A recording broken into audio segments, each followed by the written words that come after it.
Hello my dear friends, this is Ritu and welcome to my channel. On this very auspicious occasion of Daaji's 67th birthday, I'm doing a special recipe in his memory, dedicated to him and forever obliged to him for all his grace and blessings on all of us. So let me run you through the ingredients. The first ingredient is sugar, white sugar, 3/4 cup yogurt. That is for each bowl of flour I have 2 tablespoons, so altogether 4 tablespoons. 3/4 cup of oil, a pinch of salt, a tablespoon of vinegar. Then I have 2 teaspoons of vanilla essence. Then I have 2 cups of self-raising flour. I like to use self-raising flour for cakes or mostly any baking I do, and with these I do add the raising agents also, and somehow the result is very good. So even if you can do it with PPF also, that is all-purpose flour, but if you have home baking flour, please use that. So I have 2 cups of home baking flour. Then I have, for each cup I have half a teaspoon of baking soda and 1 teaspoon of baking powder. Same here.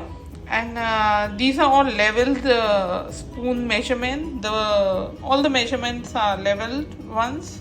They are not like heaped bowls of flour. I measure it and then I level it, and then I use that. Then I have 2 cups of non-dairy whipping cream, chilled overnight. So the recipe starts with bringing together all the wet ingredients. So first of all I add the oil, then I add the essence, then I add the vinegar, then the salt, and then I add the yogurt. And finally I add the sugar, and we blend it all together. The wet ingredients are combined together. So now I have 2 bowls of same size, and what I'm going to do is I'm going to divide the wet ingredient mix into 2 separate bowls equally. So here I have my dry ingredients. That's 1 leveled cup of flour with 1 teaspoon of baking powder and a half teaspoon of baking soda. So everything is leveled. The bowl measurement was leveled, the teaspoon measurement was also leveled, and I have divided my wet ingredients equally in 2 bowls. So at this stage you can store it also, because there's no, like, not store for very long, for a few hours in the fridge. But what I am going to do is I'm baking layers. So what I'm going to do, I'm going to make 1 layer, and by the time it cools down, then I'll prepare another layer. So that is why I've divided the batter like this, and I have not made the complete batter. It's only the wet ingredients were made in 1 batch. The rest is going to be done in 2 batches. What I'm doing now is slowly bring the batter together. Sifting is very, very important, so this cannot be skipped. And then I give it a good mix. So the idea is to mix little by little. Don't dump the whole thing together. So here I have a silicone baking mold, and I've very lightly greased it, and I have a baking paper on the bottom of the pan. And my batter is ready, the first batch, and now I pour it into the pan. I did also add a few tablespoons of water to the batter. You can add milk to adjust the consistency of the batter.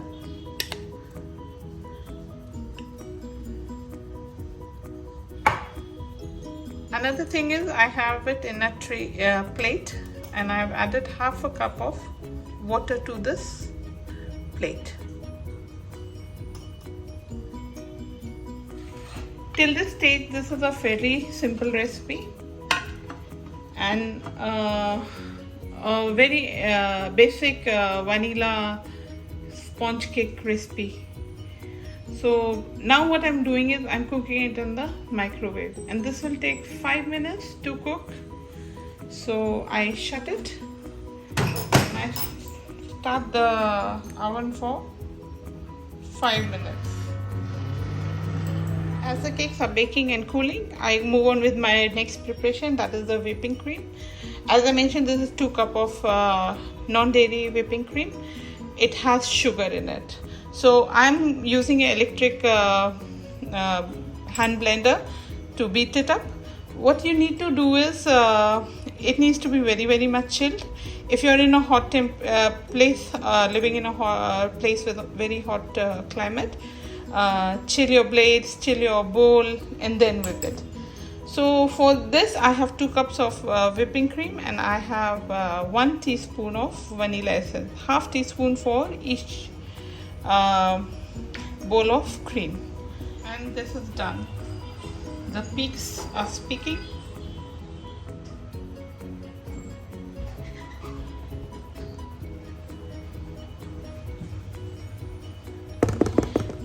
Now I have a jar prepared with a piping bag, and I'm going to fill it up with the cream. I have the piping bag ready, and I've tied the ends with a rubber band. And the rest here I'm not filling because I'll be doing the layers with this. So now till the cakes are cooling, I am going to pop it in the fridge to let it sit in the fridge and chill. The first cake is ready, and I've transferred it to another plate.